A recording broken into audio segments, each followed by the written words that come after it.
Hello dear students, welcome to TWS academy general awareness এবং GK class. আজকে তোমাদের আবারও একটি নতুন পর্ব। আজকের পর্বে আমরা কিছু গুরুত্বপূর্ণ প্রশ্ন নিয়ে আলোচনা করব। যথেষ্ট কিছু কঠিন প্রশ্ন দিয়ে আজকে সেশনটি সাজিয়েছি, তো অবশ্যই সকলে ক্লাসটি শেষ পর্যন্ত দেখবে। আজকের ক্লাসটি থেকে তোমরা কিন্তু খুবই উপকৃত হবে। তো আজকের ক্লাসের প্রথম প্রশ্নে যাওয়ার আগে আমরা বলে রাখবো, তোমরা যদি চ্যানেলে নতুন হয়ে থাকো অবশ্যই চ্যানেলটিকে সাবস্ক্রাইব করে রাখো। তার সঙ্গে আমাদের দ্য TWS একাডেমি অ্যাপে যদি যুক্ত না হয়ে থাকো সেখানে তোমরা যুক্ত হয়ে যাও, সেখান থেকে কিন্তু তোমরা আমাদের ক্লাসগুলো দেখতে পাবে। তো অবশ্যই আজই যুক্ত হও TWS একাডেমি অ্যাপে এবং ক্লাসগুলো দেখতে থাকো। আর সমস্ত ফ্রি ক্লাসের লিঙ্ক বা সেগুলো সম্পর্কে আমাদের চ্যানেল সম্পর্কে আপডেট পেতে দ্য ওয়ে অফ সলিউশনের টেলিগ্রাম গ্রুপেও যুক্ত হও। প্রথম প্রশ্ন, জৈন কমিশন কোনটির সাথে যুক্ত ছিল? কঠিন প্রশ্ন আছে যথেষ্ট কিছু আজকের পর্বে, তো অবশ্যই কিন্তু ক্লাসটি সকলে ভালোভাবে মন দিয়ে দেখবে এবং ধীরে ধীরে সকলে বুঝে শুনে কিন্তু উত্তর করবে। জৈন কমিশন এটা কোনটির সঙ্গে যুক্ত? নেতাজির মৃত্যু রহস্য, রাজীব গান্ধীর মৃত্যু রহস্য, পঞ্চায়েত ব্যবস্থা এবং শ্রমিক অধিকার। সঠিক উত্তর কি হবে? পঞ্চায়েত ব্যবস্থাটা আমরা জানি। পঞ্চায়েত ব্যবস্থাটা কি? এটা হচ্ছে অশোক মেহতা কমিটির কিন্তু সুপারিশে পঞ্চায়েত ব্যবস্থা, এই যে স্থানীয় স্বায়ত্তশাসন ব্যবস্থা সেটা গড়ে উঠেছিল। এটা হচ্ছে অশোক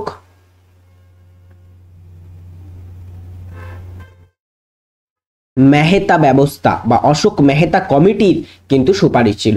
তো জৈন কমিশনটা যেটা কারণে গঠিত হয়েছিল সেটা হবে রাজীব গান্ধীর মৃত্যু রহস্য অনুসন্ধানের জন্য এটাকে গঠন করা হয়। এবং যদি বলা হয় নেতাজির মৃত্যু কমিশনের সঙ্গে যুক্ত দুটি গুরুত্বপূর্ণ কমিশন আছে, একটা হচ্ছে খোসলা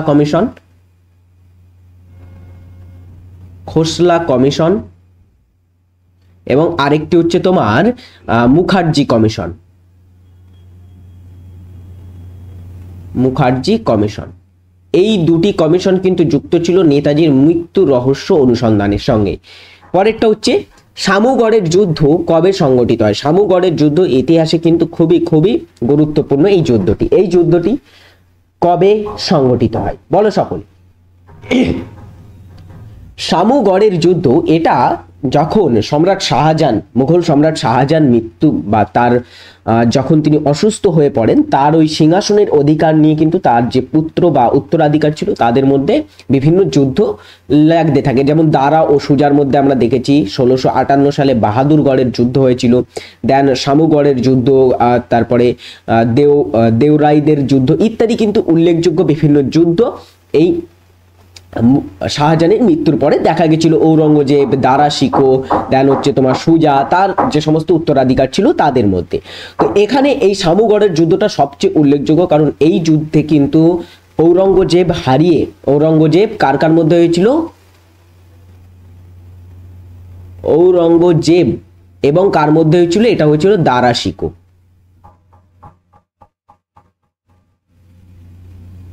ঔরঙ্গজেব এবং দারা শিখের মধ্যে কিন্তু এই যুদ্ধটি সংগঠিত হয়। খুবই কিন্তু গুরুত্বপূর্ণ এই যুদ্ধটি, শামুগড়ের যুদ্ধ। ভারতে পরিবহন ব্যবস্থার কোন ক্ষেত্রকে উন্নয়নের জীবন রেখা বলা হয়? ভারতের যে পরিবহন ব্যবস্থা, বিভিন্ন পরিবহন ব্যবস্থা আছে, রেলপথ, সড়কপথ, দেন হচ্ছে জলপথ, আকাশপথ, তো বিভিন্ন পরিবহন ব্যবস্থার মধ্যে কোন ব্যবস্থাকে উন্নয়নের জীবন রেখা বলা হয়?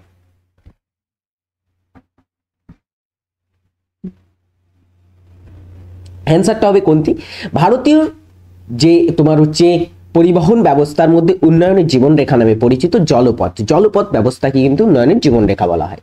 মিত্র মেলা কে প্রতিষ্ঠা করেন বলো সকলে? মিত্র মেলা এটা কে প্রতিষ্ঠা করেছিলেন? কৃষ্ণগোপাল মিত্র, নবগোপাল মিত্র, বিনয় দামোদর সাভারকর এবং স্বামী সহজানন্দ। মিত্র মেলা এটা হচ্ছে একটা বিপ্লবী সংগঠন। মিত্র মেলাটা কি ছিল? এটা একটা বিপ্লবী সংগঠন। এই সংগঠনটি প্রতিষ্ঠা করেছিলেন তারা ছিলেন তোমার হচ্ছে সাভারকর ভ্রাতৃদ্বয়, যার মধ্যে ছিলেন বিনয় দামোদর সাভারকর এবং তার ভাই গণেশ দামোদর সাভারকর। তো সাভারকর ব্রাদার্স বা সাভারকর ভ্রাতৃদ্বয় তারা প্রতিষ্ঠা করেছিলেন এই মিত্র মেলা। এই মিত্র মেলাটা প্রতিষ্ঠা হয়েছিল কবে? মিত্র মেলাটাকে প্রতিষ্ঠা করা হয়েছিল 1899 1899 সালে বা 1899 খ্রিস্টাব্দে এটা প্রতিষ্ঠিত হয়েছিল এবং এই মিত্র মেলা পরবর্তী সময়ে গিয়ে একটা অন্য নামে বা একটা অন্য নামকরণ এটাকে করা হয়েছিল, সেটার নাম হচ্ছে অভিনব ভারত। তাহলে অভিনব ভারতেরই কিন্তু পূর্ব নাম ছিল মিত্র মেলা। অভিনব ভারত কে প্রতিষ্ঠা করেছিলেন এটাও কিন্তু পরীক্ষায় আসে, বা অভিনব ভারত সংগঠনটি কে তৈরি করেছিলেন, এটা বিনয় দামোদর সাভারকর সঠিক উত্তর হবে। নিচের কোনটি স্বাধীন রাষ্ট্র নয়? নিচের কোনটি একটি স্বাধীন রাষ্ট্র নয়? Australia, Scotland, Belgium, Spain.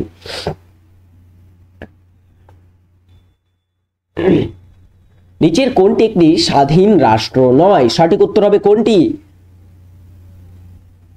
একটা স্বাধীন রাষ্ট্র হতে গেলে তার প্রধান যে বা প্রথম যে ক্যাটাগরিটা থাকে সেখানে নাগরিকদের জন্য একটা পৃথক সংবিধান থাকা চাই, নাগরিকদের জন্য একটা পৃথক, তাদের জন্য একটা পৃথক সেনাবাহিনী থাকা চাই ইত্যাদি হচ্ছে একটা রাষ্ট্রের ন্যূনতম কিছু তোমার বৈশিষ্ট্য। তো তার মধ্যে আমরা যদি দেখি স্কটল্যান্ড দেশটা আছে, স্কটল্যান্ড কি একটা রাষ্ট্র নয়? স্কটল্যান্ড তোমার হচ্ছে এটা গ্রেট ব্রিটেনের অন্তর্গত, এটা হচ্ছে গ্রেট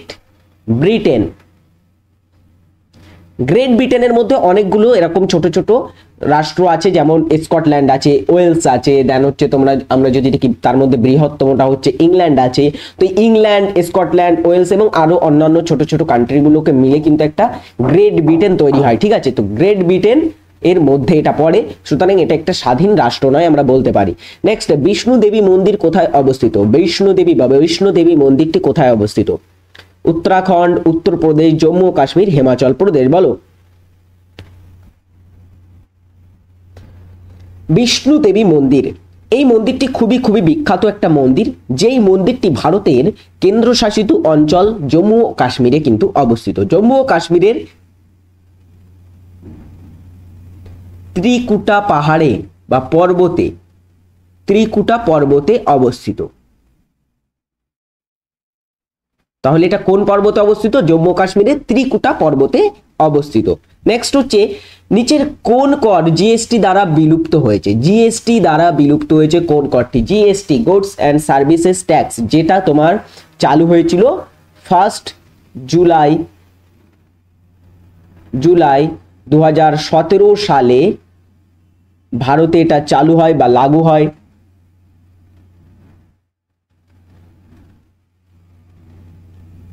তাহলে জিএসটিটা কবে চালু হয়? 2017 সালে 1 জুলাই, অরুণ জেটলির সময় এটা চালু হয়েছিল, যেখানে কিছু কিন্তু তোমার হচ্ছে কর বিলুপ্তকরণ করা হয়েছিল। জিএসটির মধ্যে যেগুলো বাতিল করা হয়েছিল তাদের মধ্যে তোমার আছে একটি, এর মধ্যে আবগারি শুল্ক, কেন্দ্রীয় আবগারি শুল্ক, তারপরে হচ্ছে তোমার বিভিন্ন পরিষেবা করটাও এর থেকে কিন্তু বাদ দেওয়া হয়েছে। পরিষেবা কর, তারপরে আমদানি অতিরিক্ত শুল্ক ইত্যাদি, আমদানি অতিরিক্ত যে কর সেগুলোকেও কিন্তু বাদ দেওয়া হয়েছে এর মধ্য থেকে, ঠিক আছে? আর সম্পদ কর, আয়কর, বাণিজ্যিক এগুলোকে কিন্তু বাদ দেওয়া হয়নি। নেক্সট হচ্ছে তরলের পৃষ্ঠটান, বলো কোনটির সঙ্গে সঠিক যাচ্ছে?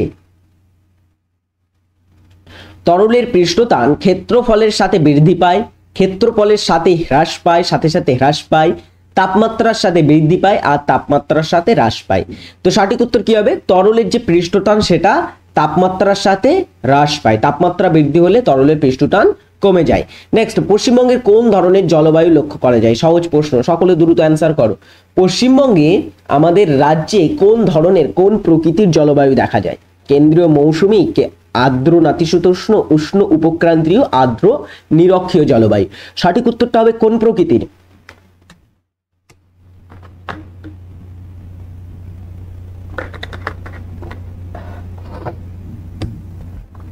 সঠিক উত্তর হবে এখানে পশ্চিমবঙ্গে দেখা যায় ক্রান্তীয় মৌসুমী প্রকৃতির জলবায়ু। আচ্ছা, ভারতে কোন প্রকৃতি বলতে পারবে? সমগ্র ভারতে কোন প্রকৃতির জলবায়ু দেখা যায়? ভারতকে কোন ক্যাটাগরির মধ্যে ফেলা হয় জলবায়ুর নিরিখে? তো মনে রাখবে, ভারতেও কিন্তু ক্রান্তীয় মৌসুমী জলবায়ু। ভারতের ক্ষেত্রেও যদি বলে ভারতের জলবায়ু কি প্রকৃতির, তাহলেও অ্যান্সার হবে ক্রান্তীয় মৌসুমী প্রকৃতির। বৈদিক যুগে গ্রাম সমষ্টিকে বোঝানো হতো ড্যাশ পরিভাষায়? একদমই 10 নং প্রশ্নটার উত্তর করো। বৈদিক যুগে যে গ্রাম সমষ্টিগুলো ছিল তাদেরকে কি ভাষায় বোঝানো হতো? বৈদিক যুগে বিভিন্ন কিন্তু তোমার হচ্ছে জিনিসকে বা বিভিন্ন বস্তু বা বিভিন্ন ক্ষেত্রকে কিন্তু বিভিন্ন পরিভাষায় বোঝানো হতো। যেমন আমরা যদি বলি কুল, কুল বলতে কি বোঝানো হতো বলতে পারবে? কুল বলতে বোঝানো হতো পরিবার, পরিবারকে বলা হতো কুল। গ্রামীণ বলতে বোঝানো হতো গ্রামের প্রধান,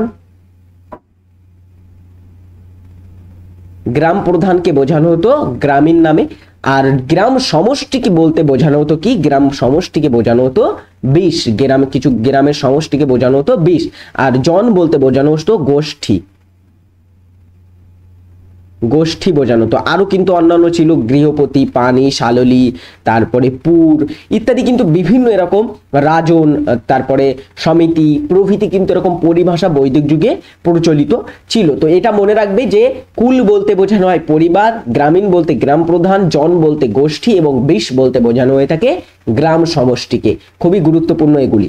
নেক্সট আজকের হোমওয়ার্ক, ভারতীয় সঙ্গীতের প্রাচীনতম উল্লেখ পাওয়া যায়। এই দেখো আবারও একটা কিন্তু আমরা ইতিহাসে চলে গেলাম, যে ভারতীয় প্রাচীন সঙ্গীত, ভারতের যে প্রাচীনতম উল্লেখ পাওয়া যায় ভারতীয় সঙ্গীতের, সেটা কোন গ্রন্থে?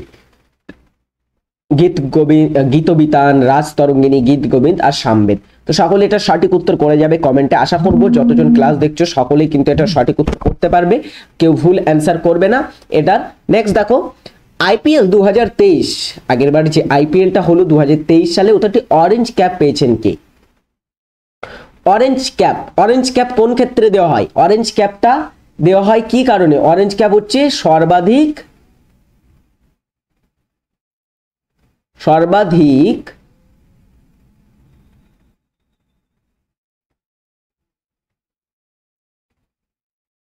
সর্বাধিক যিনি টুর্নামেন্টে রান সংগ্রাহক হন তাকে কিন্তু দেওয়া হয় অরেঞ্জ ক্যাপ।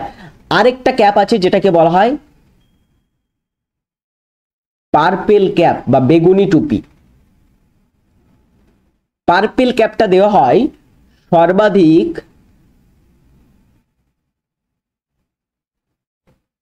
সর্বাধিক উইকেট সংগ্রাহককে।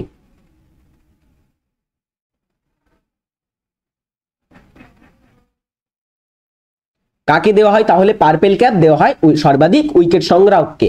তো শুভমন গিল ইনি ছিলেন 2023 আইপিএল এর সর্বাধিক রান সংগ্রাহক, যিনি 17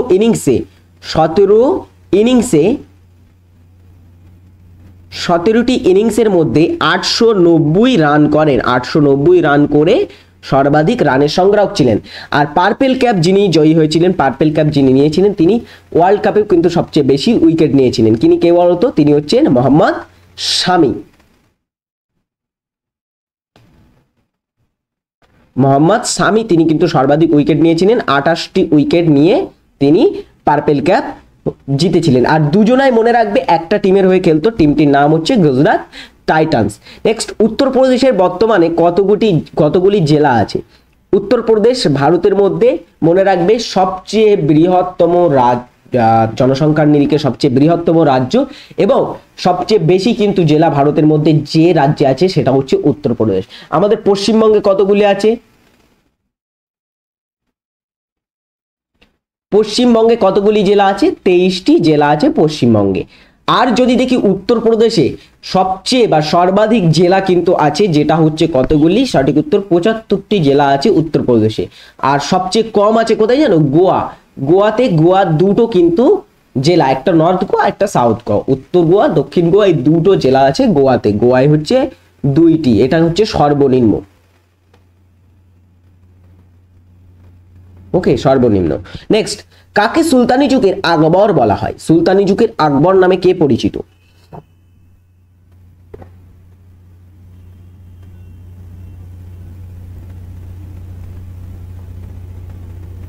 সুলতানি যুগের আকবর কাকে বলা হয়? দ্রুত অ্যান্সার করো সকলে এটার।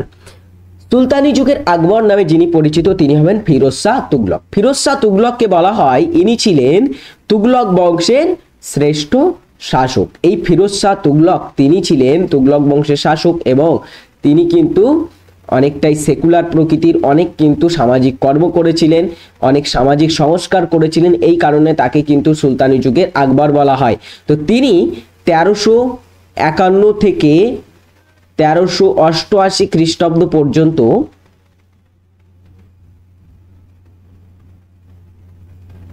1388 খ্রিস্টাব্দ পর্যন্ত দিল্লির সুলতান হয়েছিলেন।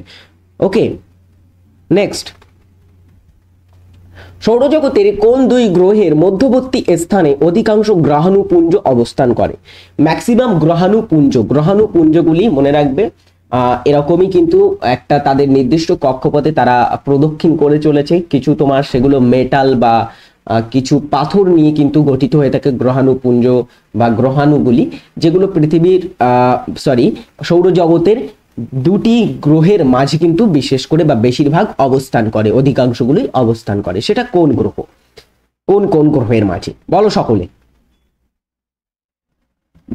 কোন কোন গ্রহের মাঝে অবস্থান করে?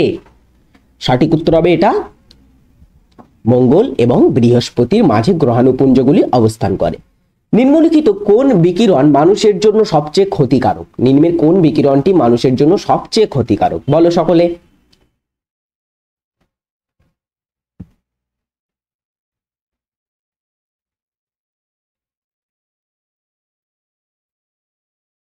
কোন বিকিরণটি মানুষের জন্য সবচেয়ে ক্ষতিকারক? অ্যান্সার হবে গামা রশ্মি সবচেয়ে কিন্তু ক্ষতিকারক।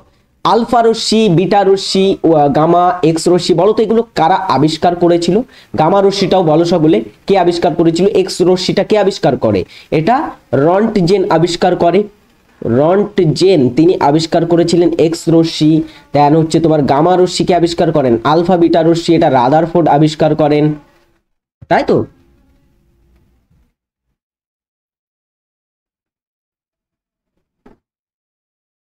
রাদারফোর্ড আবিষ্কার করেন। আর গামা রশ্মি যিনি আবিষ্কার করেছিলেন তিনি হবেন পল ভিলার্ড। পল ভিলার্ড আবিষ্কার করেছিলেন গামা রশ্মি। নেক্সট, জাতীয় কংগ্রেসের কোন অধিবেশনে স্বরাজ, স্বদেশী, বয়কট এবং জাতীয় শিক্ষার মতো বিখ্যাত চারটি প্রস্তাব পাশ হয়? জাতীয় কংগ্রেস 1885 সাল বোম্বে প্রথম জাতীয় কংগ্রেসের যে অধিবেশন সেটা অনুষ্ঠিত হয়েছিল, আমরা জানি উমেশ চন্দ্র ব্যানার্জির সভাপতিত্বে। পরবর্তীতে তোমার বিভিন্ন তোমার যে জাতীয় কংগ্রেসের অধিবেশনগুলো সেশনগুলো হয়েছিল তার মধ্যে একটিতে কিন্তু প্রথম এই স্বরাজ শব্দটি ব্যবহার হয়। প্রথম স্বরাজ শব্দটি ব্যবহার হয়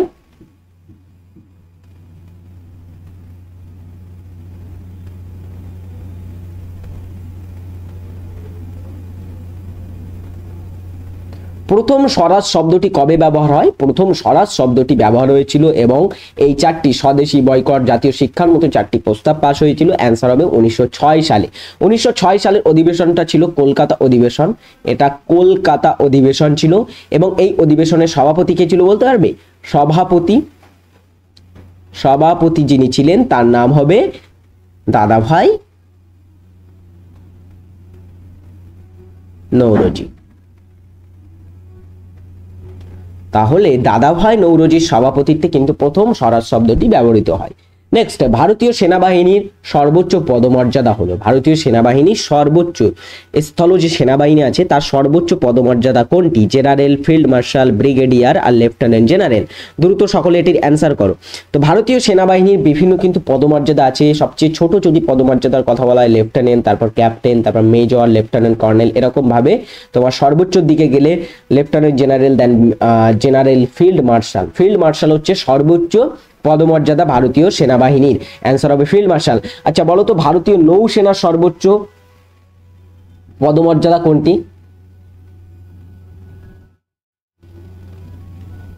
নৌসেনার ক্ষেত্রে সর্বোচ্চ পদমর্যাদা আর বায়ুসেনার ক্ষেত্রে?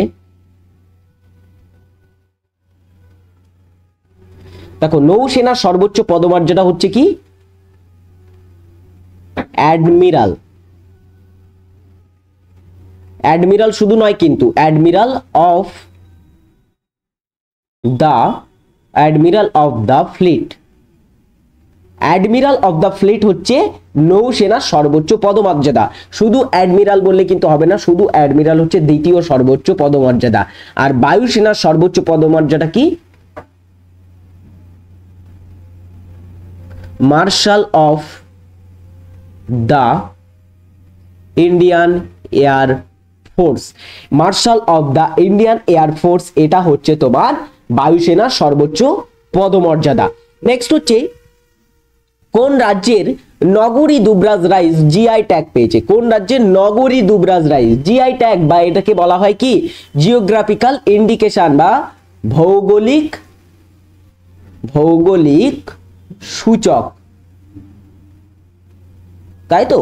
তো জিওগ্রাফিক্যাল ইন্ডিকেশন বা ভৌগোলিক সূচকের এই মর্যাদা পেয়েছে কোন রাজ্যের নগরী দুবরাজ রাইস। তো নগরী দুবরাজ রাইসটা এটা তোমার কোথায় পাওয়া যায়? এটা ছত্তিশগড় রাজ্যে। তো ছত্তিশগড় রাজ্যের কিন্তু এই রাইসটি।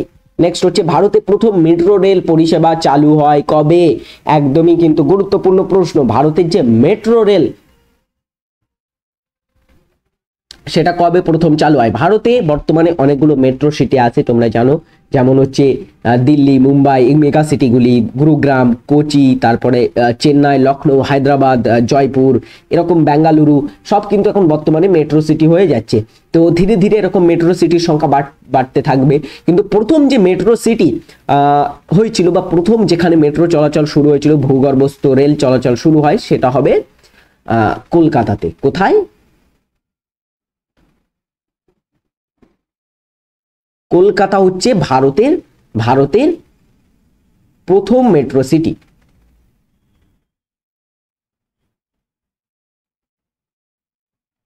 ওকে, তো কলকাতাতে প্রথম চালু হয় মেট্রো রেল, যেটা হবে 1984 সালে এটা চালু হয়েছিল।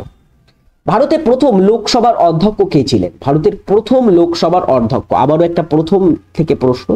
তো ভারতের লোকসভার অধ্যক্ষ কে? লোকসভার যিনি সভাপতি বা লোকসভার যিনি কার্য পরিচালনা করেন তিনি হচ্ছেন স্পিকার বা অধ্যক্ষ। তো এই স্পিকার লোকসভার প্রথম অধ্যক্ষ যিনি ছিলেন তিনি হবেন কে? তিনি হচ্ছেন জিভি মাভালঙ্কার বা গণেশ বাসুদেব মাভালঙ্কার। আচ্ছা বলো তো বর্তমানটাকে বর্তমান এই পদে কে আছেন? তিনি হবেন ওম বিড়লা। ওম বিড়লা হচ্ছে লোকসভার বর্তমান স্পিকার।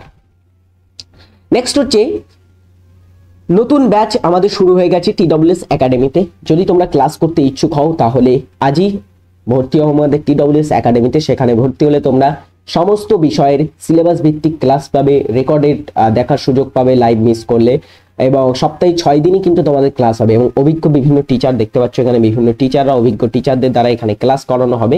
তোমাদের একদমই কিন্তু হাতে খড়ি ধরে ধরে বোঝানো হবে। যারা নতুন একদমই কিছুই বুঝতে পারছো না কি করবে, তারা কিন্তু যুক্ত হতে পারো এখানে TWS একাডেমিতে। আর কতদিন অফার থাকছে বলতে পারছি না, 65% এখন অফার চলছে। কতদিন অফার থাকবে, অফার থাকাকালীন তোমরা যদি ভর্তি হয়ে যাও তাহলে কিন্তু সেরা চাকরির প্রস্তুতি প্রথম থেকেই তোমরা করার সুযোগ পাবে।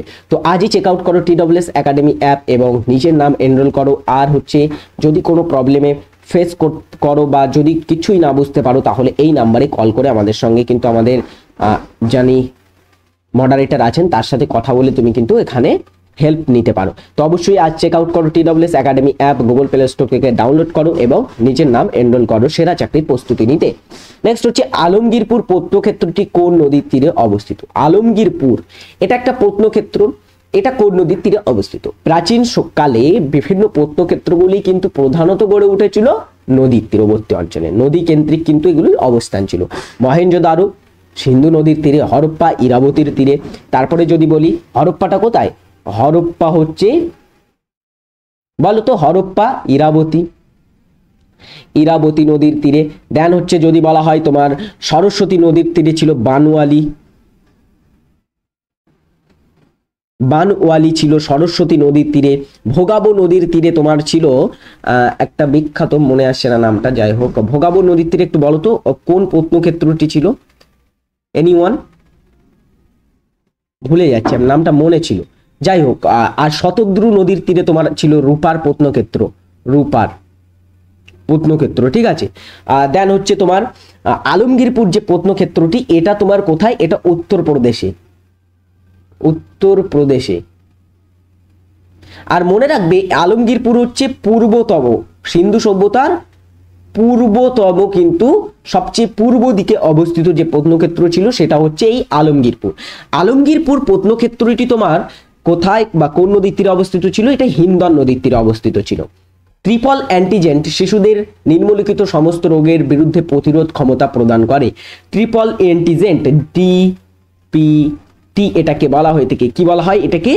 ডিপিটি। কারণ ডিপিটি তিনটি রোগ, একটা হচ্ছে diphtheria, D for diphtheria, P for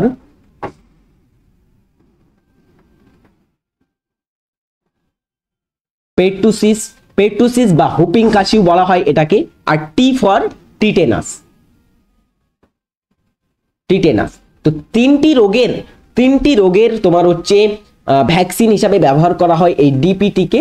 এটাকে ট্রিপল অ্যান্টিজেন কিন্তু বলা হয়, এবং এটা সঠিক উত্তর হবে পোলিও রোগ। পোলিও রোগের কিন্তু ব্যতীত এটা কিন্তু সমস্ত রোগেরই প্রতিরোধ করার ক্ষমতা রাখে। পোলিও রোগের ক্ষেত্রে কোন ভ্যাকসিন ব্যবহার করা হয়? এটার ক্ষেত্রে পোলিও ভ্যাকসিনই ব্যবহার করা হয়। ডক্টর জোনাস সাল্ক তিনি আবিষ্কার করেছিলেন পোলিও ভ্যাকসিন, জানো তোমরা। Birsa Munda international hockey stadium কোথায় অবস্থিত? Birsa Munda international hockey stadium একটা স্টেট, ভারতের একটা স্টেট আছে যেটা কিন্তু হকি, এই হকি খেলাটাকে বাহবা দেওয়ার জন্য খুবই কিন্তু গুরুত্বপূর্ণ ভূমিকা পালন করে থাকে। সেই স্টেটটি হচ্ছে ওড়িশা স্টেট। ওড়িশা কিন্তু হকি খেলায় বিশেষভাবে উদ্যোগী হয়, এবং এই ওড়িশার রৌরকেল্লাতে অবস্থিত এই বিরসা মুন্ডা হকি স্টেডিয়ামটি। নিচের উপাদানগুলির মধ্যে কোনটি তড়িৎ ঋণাত্মকতা সবচেয়ে বেশি? তড়িৎ ঋণাত্মকতা সবচেয়ে বেশি কোনটি? তড়িৎ ঋণাত্মকতা যদি আমরা দেখি, তড়িৎ ঋণাত্মকতা কোন শ্রেণীর যদি নিচের দিক থেকে একটি শ্রেণীর নিচের দিক থেকে উপরের দিকে গেলে কিন্তু তড়িৎ ঋণাত্মকতা বৃদ্ধি পায়, এবং যদি পর্যায় বরাবর দেখি তাহলে কিন্তু ডান দিক থেকে গেলে সেটার কিন্তু তড়িৎ ঋণাত্মকতা বৃদ্ধি পায়। তো এখানে সবচেয়ে তড়িৎ ঋণাত্মক কোন মৌলটি? সেটা হবে ফ্লুরিন, হচ্ছে সবচেয়ে তড়িৎ ঋণাত্মক মৌল। আচ্ছা, সর্বাধিক তড়িৎ ধনাত্মক বলতে পারবে কোন মৌলটি? সর্বাধিক তড়িৎ ধনাত্মক, অর্থাৎ যার তড়িৎ ঋণাত্মকতা সবচেয়ে কম।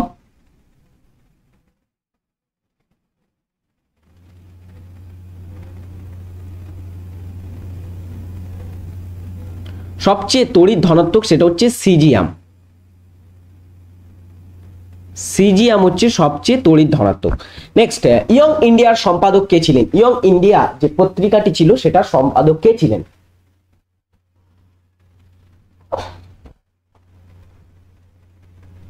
ইয়ং ইন্ডিয়া পত্রিকা সম্পাদনা কে করতেন? অ্যান্সার হবে মহাত্মা গান্ধী। ইয়ং ইন্ডিয়া পত্রিকা 1919 সালে প্রকাশিত হয়।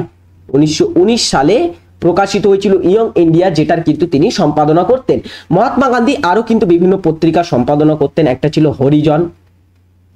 হরিজন পত্রিকা, যেটা 1933 সালে প্রকাশিত হয়। দেন হচ্ছে তোমার আরো একটি ইন্ডিয়ান ওপিনিয়ন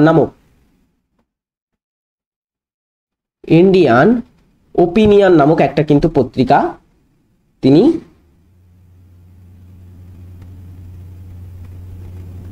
সম্পাদনা করতেন, যেটা 1903 সালে প্রকাশিত হয়। ওকে, নেক্সট, বারাবার গুহা কোন রাজ্যে অবস্থিত? বারাবার গুহা, এই গুহাটি একটা বৌদ্ধ গুহা। এই বৌদ্ধ ধর্ম অবলম্বীরা বা বৌদ্ধ সন্ন্যাসীরা এখানে কিন্তু এই গুহাগুলো ব্যবহার করত। বারাবার গুহাটা সম্রাট অশোক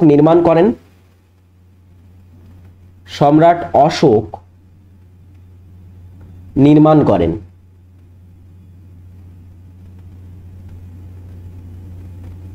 এবং এটা কোথায় অবস্থিত? এটা অবস্থিত তোমার বিহার রাজ্যের মধ্যে অবস্থিত। নেক্সট হচ্ছে আগমনী নাটকটির রচয়িতাকে? গত কয়েকদিন আগেই কিন্তু আগের ক্লাসে আমি বলেছিলাম, একটা তোমাদের প্রশ্ন পড়াচ্ছিলাম, যেটা হচ্ছে তোমার কলকাতায় কে তোমার ন্যাশনাল থিয়েটার স্থাপিত করেছিল? 1872 সালে কলকাতায় ন্যাশনাল থিয়েটার স্থাপন করেছিলেন কে? গিরিশচন্দ্র ঘোষ, বাংলা বিখ্যাত নাট্যকার তিনি ছিলেন। তার কিন্তু উল্লেখযোগ্য নাটক যখন আমি বলছিলাম তখন এগুলো বলেছিলাম, আগমনী, অশ্রুধারা, তারপরে মোহিনী প্রীতমা ইত্যাদি, কিন্তু অকাল বোধন ইত্যাদি হচ্ছে তার বিখ্যাত কিছু নাটক। তো এখানে আগমনী নাটকটির রচয়িতা হচ্ছেন গিরিশচন্দ্র ঘোষ। ওস্তাদ বিসমিল্লাহ খান একজন ভারতীয় তবলাবাদক, বাঁশিবাদক। ওস্তাদ বিসমিল্লাহ খান কে ছিলেন? ওস্তাদ বিসমিল্লাহ খান ছিলেন একজন বিখ্যাত সানাই বাদক। ভারতের রাজ্যগুলির মধ্যে মানব উন্নয়ন সূচকের মান সর্বোচ্চ কোথায়? মানব উন্নয়ন সূচক কারা প্রকাশ করে? ইউএনডিপি প্রকাশ করে থাকে। হিউম্যান ডেভেলপমেন্ট ইন্ডেক্স 1990 সাল থেকে তারা প্রকাশ করে আসছে, যার মধ্যে যদি বলা হয় রাজ্য, ভারতের যে রাজ্যগুলি আছে তার মধ্যে সবচেয়ে সর্বোচ্চ মানব উন্নয়ন সূচক কার বেশি? কেরলের সবচেয়ে মানব উন্নয়ন সূচক সর্বাধিক। নিচের কোনটি প্রাকৃতিক পলিমার শ্রেণীর অন্তর্গত? কোনটি পলিমার শ্রেণীর অন্তর্গত নিম্নের?